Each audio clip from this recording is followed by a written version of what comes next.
Everyone, তো আজকে finally জামাই ষষ্ঠীর ব্লগ তোমাদের সাথে শেয়ার করব। তো তোমরা তো কালকের ব্লগে দেখেইছিলে যে আমি কালকে রাতে চলে এসেছি দিদার বাড়িতে। মেজোমাসি মেজোমেশিও চলে এসেছিলো কালকে রাতে। তো এখন বাজে ওই 12:30 মতন। তো মা বাবাও বেরিয়ে পড়েছে, মধ্যমগ্রাম চলেও এসেছে। তো ওরা 10 মিনিটের মধ্যেই ঢুকে পড়বে। তো এই যে দিদাকে একটু দেখিয়ে দিই, এই যে আজকের মেন হচ্ছে জামাই আর শাশুড়ি। তো এই যে দিদা। তো দিদার কেমন ফিলিংস, আজকে কেমন লাগছে? ভালো লাগছে, খুব আনন্দ, অনেক খুশি আমি। জামাইরা আসছে, মেয়েরা আসছে, সব মেয়ে আসলে আরো ভালো লাগতো।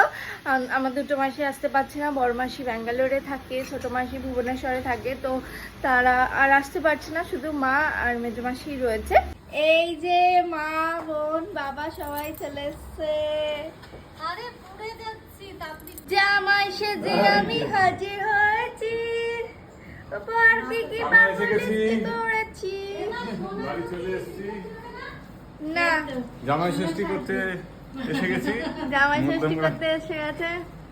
গাছগুলো বৌমা আছে যে আমি গাছগুলো নিজে বারান্দায় কত নতুন গাছ।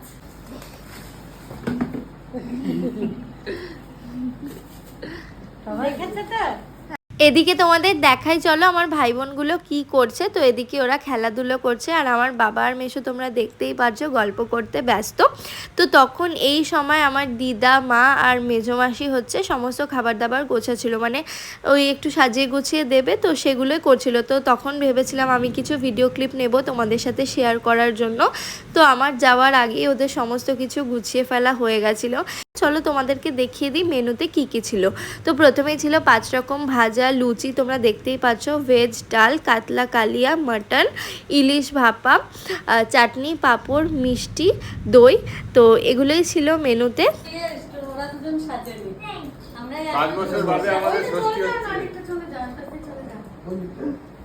তারপরে দিদা এখন প্রথমে বাবাকে আশীর্বাদ করে নিচ্ছে, দেন মেশোকে আশীর্বাদ করে নেবে।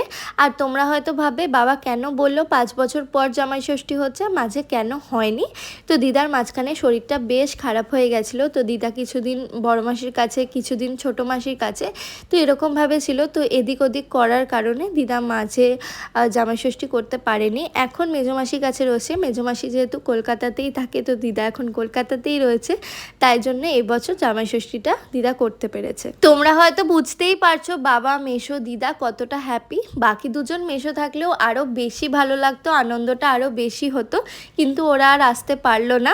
তো আমার আজকের ভিডিওটা এতটুকুই। কেমন লাগলো জামাই ষষ্ঠীর ব্লগটা তোমরা কিন্তু অবশ্যই কমেন্ট করে জানাবে। আজকের মতন টাটা।